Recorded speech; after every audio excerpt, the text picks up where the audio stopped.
আজকে যে রেসিপিটা বানিয়েছি সেটা আমাদের মতো গ্রামের মানুষের কাছে অত্যন্ত প্রিয় খাবার একটা। পুকুরের দেশি মাছ আর সব রকম মাছ দিয়ে আর পটল আলু দিয়ে পাতলা ঝোল অত্যন্ত পছন্দের একটা খাবার। যারা এই ধরনের খাবার পছন্দ করে তাদের কাছে তো খুব ভালো। মাছগুলো ভেজে নিয়েছি আগে, তারপরে এখানে পটলগুলো একটু পাতলা পাতলা করে কেটে হলুদ দিয়ে ভেজে নিচ্ছি লাল লাল করে। পটলগুলো ভাজা হয়ে গেছে দেখুন। আর কড়াইয়ে একটু তেল দিয়েছি, খুব বেশি একটা তেল ব্যবহার করিনি এখানে। তেজপাতা দুটো আর শুকনো লঙ্কা দিয়েছি। তার মধ্যে দিয়ে দিলাম কুচিয়ে রাখা পেঁয়াজ। পেঁয়াজটা একটু মিডিয়াম সাইজে নিয়েছিলাম। পেঁয়াজটা একটু লাল লাল করে ভেজে নিচ্ছি। আর লাল লাল করে ভেজে নেওয়ার পরে পাঁচফোড়ন দিচ্ছি। পাঁচফোড়ন দিলে ঝোলটা খুব সুন্দর খেতে লাগে। একটু নাড়াচাড়া করে নেওয়ার পরে বাকি মশলাগুলো দেবো, যেমন আদা বাটা 1 চামচ দিয়ে দিলাম, স্বাদ মতো নুন, হলুদের গুঁড়ো 1 চামচ, লাল লঙ্কার গুঁড়ো 1 চামচ, আর এখানে ধনিয়া জিরা গুঁড়ো দিয়েছি 2 চামচ করে দিয়েছি।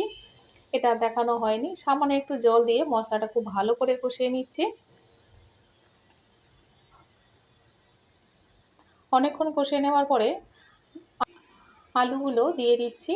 আলু আর আলাদা করে ভাজলাম না, মশলার সঙ্গে দিয়ে একটু কষিয়ে নিলাম। আর এরপরে একটু জলটা বেশি দিয়ে দিয়েছি। এবার ঝোলটা যেমনটা রাখতে চাই সেই অনুযায়ী জলটা দিয়ে দেব। আর একটু ফুটে উঠলে এখানে পটল দেব। তার আগে দুটো কাঁচা লঙ্কা মুখ চিরে দিয়েছি। ভাজা পটলগুলো দিয়ে দিচ্ছি। একটু ফুটিয়ে নেওয়ার পরে মাছ ভাজাগুলো দিয়ে দিলাম। 10 মিনিট ফুটিয়ে নিলেই ঝোলটা একদম রেডি হয়ে যাবে। এই রকম পাতলা ঝোল কার না খেতে ভালো লাগে? আমার তো ভীষণ ভীষণ ভালো লাগে। গরমের সময় দুপুরবেলা তো পেট ভরে ভাত খাওয়া যায়। ঝোলটা হয়ে গিয়েছে। অর্ধেক চামচ জিরা গুঁড়ো দিয়ে দেব। আজকের এই আমার সাধারণ রেসিপিটা আপনাদের কাছে কেমন লেগেছে অবশ্যই করে কমেন্টে জানাবেন। আর জিরে গুঁড়ো দিয়ে দিলাম, ভেজে রেখেছিলাম সেই জিরা গুঁড়ো। খেতে অত্যন্ত সুস্বাদু হয়েছিল। দেখুন কত সুন্দর হয়েছে। আমি অর্চনা, আপনারা দেখছেন অর্চনার সহজ রান্না। অবশ্যই করে লাইক, শেয়ার এবং সাবস্ক্রাইব করবেন। দেখা হবে আবার পরের ভিডিওতে।